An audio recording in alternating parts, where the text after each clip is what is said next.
E eu acho que a palavra é decepcionado. Eu me sinto como um pai que foi chamado pela direção da escola, né, pra ir lá, porque o Antônio fez alguma coisa de errado. Aí ele chega lá e defende, não, porque o Toninho eu conheço desde pequeno, o Toninho nunca faria isso. Aí a diretora da escola te mostra um vídeo do Toninho fazendo aquela cagada e tu fica tipo...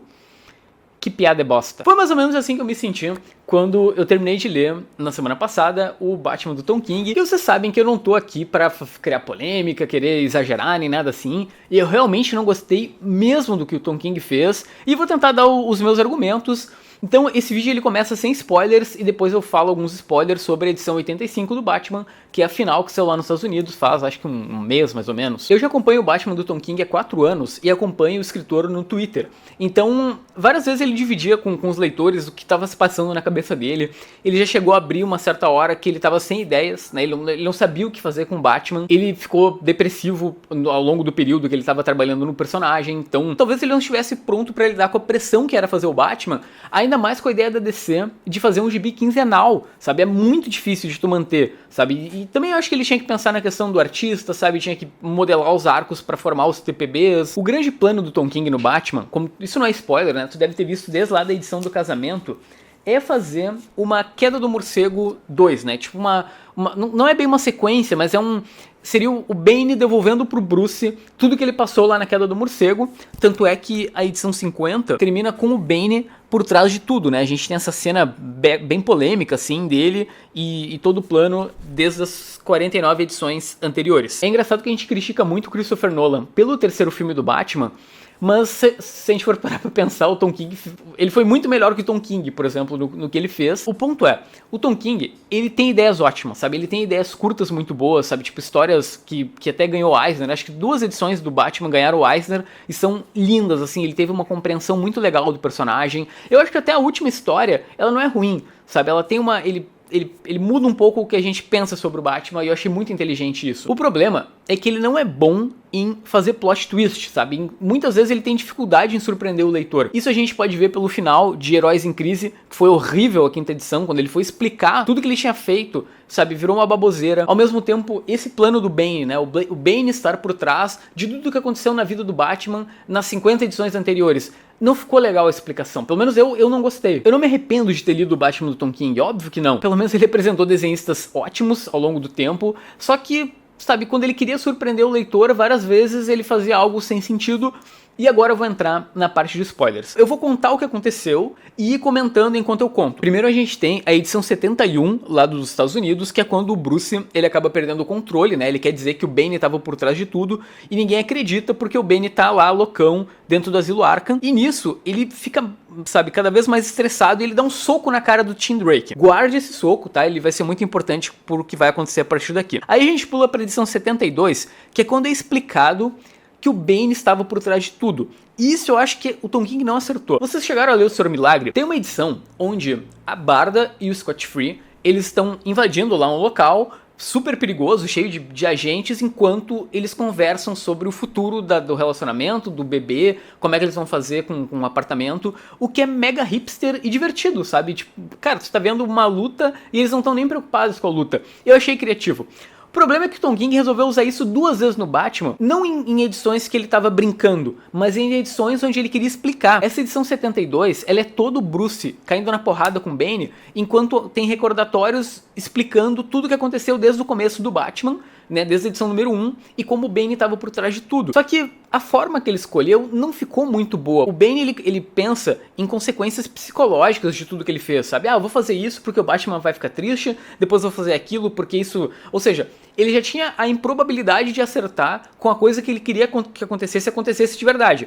Ele ainda tinha que prever como o Bruce ia se sentir, sabe? Cara, não faz sentido ele ter previsto, sei lá, ele ter manipulado lá o Gladiador Dourado pra ele viajar no tempo e mostrar um mundo diferente pro Bruce. Aí ele manipulou a amiga da Mulher Gato, manipulou... Cara, o Coringa tá entre as pessoas que ele manipulou. Eu achei muito forçado, assim. Ele teve que contar com a colaboração de vários vilões, sabe? Ficou algo muito megalomaníaco E eu, pelo menos, não acreditei. E ainda mais que nessa edição ele não mostra exatamente o Bane fazendo as coisas. São algumas imagens meio soltas e os dois brigando. Então, pra mim, já começou a cagar aí. Aí nas edições 73 e 74, a gente tem o pai do Bruce, que é o Batman lá do Flashpoint, que é o Thomas Wayne. E eu acho muito boas essas edições, né? O pai do Bruce tem um plano ele queria quebrar o Bruce junto com o Bane, porque na verdade ele queria que o Bruce desistisse de ser o Batman, e aí eles iam ressuscitar o corpo da Martha Wayne pros dois ficarem juntos, certo? Essas edições são muito boas, e ao final delas o Batman meio que se perde, eles brigam lá dentro de um poço de Lázaro, e aí eles se separam, enfim. E aí a gente tem a edição 75, que ela é muito importante, porque é quando começa o arco City of Bane, né? A cidade de Bane, que, cara, começa de um jeito muito espetacular, assim. Tu tem os vilões tomando conta de Gotham, né? O pirata psíquico fez uma espécie de lavagem cerebral e agora os vilões trabalham como policiais. E isso é muito divertido, assim, eu achei muito interessante. O problema é que não é tão explorado, sabe? Esse arco ele vai durar até o fim do run do Tom King, e eu acho que ele podia ter se estendido como algo maior, sabe? Por exemplo, ele desenvolve um pouco o fato de que os outros heróis não estão podendo intervir na cidade, porque além de ter a Gotham Grow, que é super poderosa, o governo não quer. Porque finalmente Gotham está pacificada, né? O Bane conseguiu pacificar Gotham, agora o pai do Bruce é o novo Batman, e isso é muito legal. E toda essa questão moral, né, de vamos nos entregar pro fascismo e aí a gente não tem nossas liberdades individuais, mas tá tudo bem e ninguém morreu. Isso é legal, sabe, não tem criminalidade, coisas assim. Só que enquanto isso tá acontecendo, é muito chato. Nossa, a gente tem o Bruce, que ele conseguiu sair lá do poço, ele tá no meio do gelo e de repente a Selina encontra ele. Não sei exatamente como, mas ele queria encontrar, né, um mestre antigo dele, só que a Selina acaba encontrando ele quase morto lá no meio do gelo.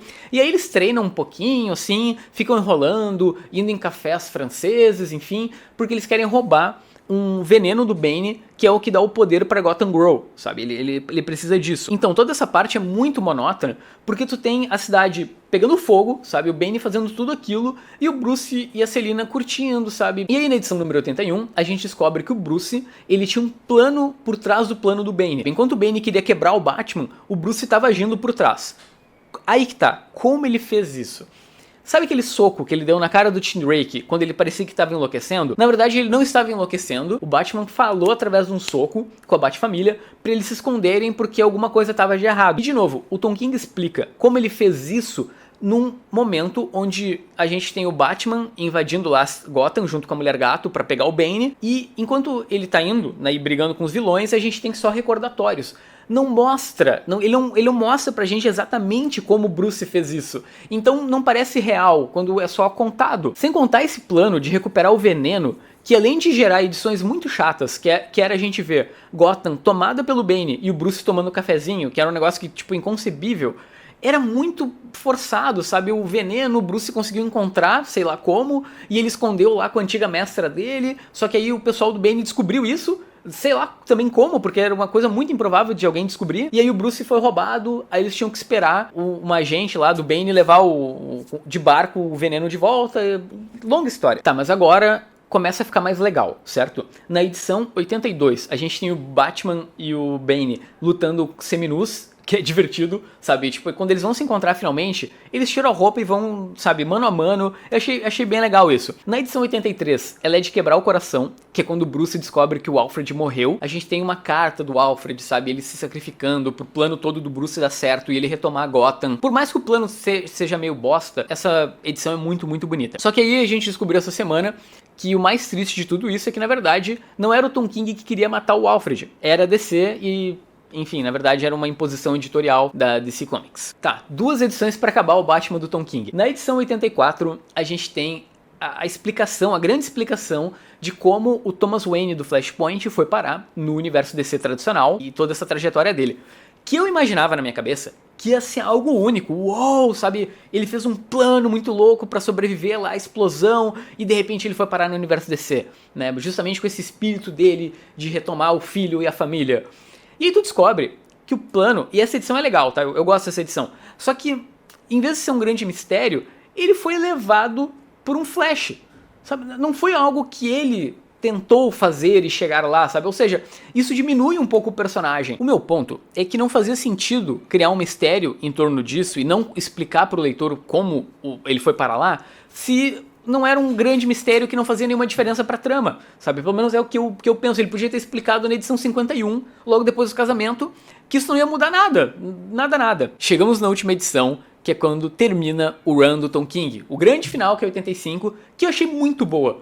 De verdade, o Bruce, ele já ganhou do Bane, né? Agora falta ele quebrar o Thomas Wayne, que é o pai dele, que eu achei um grande vilão, só pra constar, eu achei uma baita ideia do Tom King. A edição se passa com o Bruce vendo um jogo de beisebol com o Homem-Pipa, sabe, já no futuro, e aí tem vários flashbacks pra tu entender como ele venceu o Thomas e como ele foi parar lá. Então é aquele esquema do Tom King de fazer uma coisinha um pouco mais divertida, e nós leitores temos a noção que o Bruce também é alguém que tem um juramento, sabe, o juramento clássico dele, né, desde lá dos, sei lá, 11 anos, que ele jurou que ia vingar a morte dos pais. Ou seja, são dois personagens com juramentos que estão se enfrentando e um juramento é o contrário do outro. E aí o Tom King, ele faz o Bruce ganhar na briga, né, do Thomas Wayne, e aí de repente ele fala, não, aí que tá, tu tá errado. Tu acha que eu sou um garotinho de 11 anos que jurou alguma coisa na infância, quando na verdade, todos os dias eu decido ser o Batman, sabe? Porque muitas vezes a gente diminui o Batman a um garotinho de 11 anos, que tá mais adulto e agora bate em bandido. Então esse final eu achei de uma compreensão do personagem muito legal, assim. Fazendo uma avaliação geral, como fã, o cara que acompanhou tudo e tal, e tava realmente empolgado, não deu. Foi decepcionante, sabe? No geral, dá pra dizer que foi decepcionante justamente por esses plots malucos de Bane que tava por trás de tudo desde o começo, sabe? Eu achei muito exagerado. Embora tenha sido legal toda a ideia do casamento, e agora a gente vai ter mais uma minissérie, né, do Tom King, junto com a Mulher Gato, né, no caso, Bruce com a Mulher Gato, e isso até, de certa forma, é legal. Embora às vezes tenha sido meio chato, é legal ele estabelecer um casamento pro personagem. Se fosse para dar uma nota de tudo que eu li desde o começo, tá? De 0 a 5 na escala 2 quadrinística, é 2. Eu fiquei triste, tá? Se tu já leu até o final, comenta aí embaixo o que tu achou. Pra mim, parece que a DC pegou um cara que tava nas categorias de base do time e tentou colocar no time principal muito rápido, e aí o jogador não conseguiu jogar o que ele podia ter jogado. Eu não sei muito bem como melhorar o clima do vídeo, porque tá lá embaixo, mas é isso, tá? Eu acho que só o teu comentário, diz alguma coisa feliz aqui embaixo, tá bom?